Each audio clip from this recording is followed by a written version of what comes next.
माधवा, अरे काय झालं? केवढ्या मोठ्याने आवाज येतोय तुझा?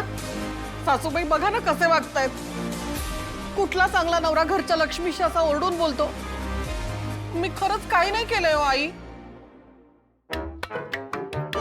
एक मिनिट, जरा मला चिमटा घेतेस का? हा, चिमटा घेतेस? चिमटा. आई ग, अगं नाही नाही, मी स्वप्नात नाहीये.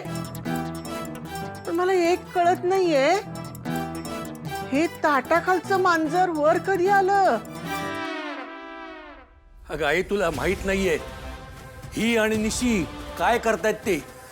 तारणीला खांडेकरांच्या घरात त्रास कसा द्यायचा याचा कट रस्त्यात दोघी.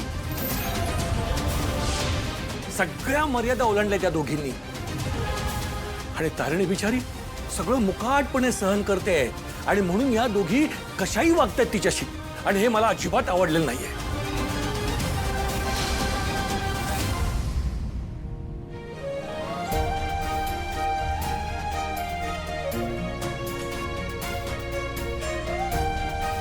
अहो सासूबाई, त्यांना ओरडायचं सोडून दृष्टा कसली काढताय त्यांची?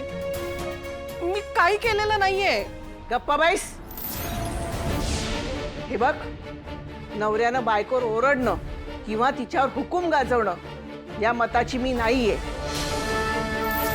पण आजवर तारणी बरोबर तू जे वागली आहेस ना, ते चुकीचंच होतं. आणि तुझी चूक तुला दाखवून देणं गरजेचं होतं. उशिरा का होईना, माधवच्या आई लक्षात आलं. खूप झालं.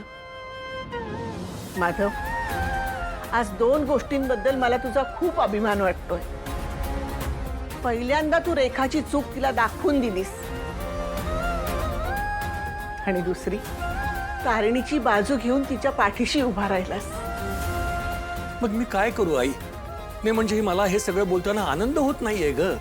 पण तारिणी या घरात असताना तिच्यावर सतत अन्याय होत आलाय. एक बाप म्हणून मी तो कधी थांबवू शकलो नाही.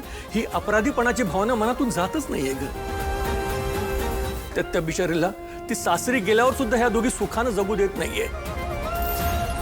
एक बाप म्हणून मी आधीच फार कमी पडलोय ग.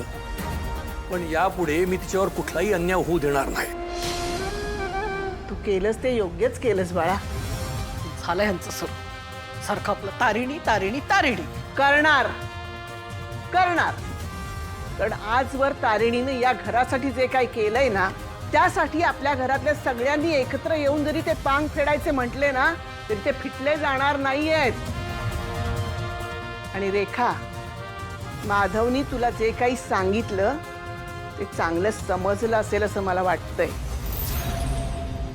तू जर तारिणीला त्या घरात त्रास देण्याचा प्रयत्न केलास ना, तर तसाच त्रास तुला या घरात देण्यात येईल, हे लक्षात ठेवायचं.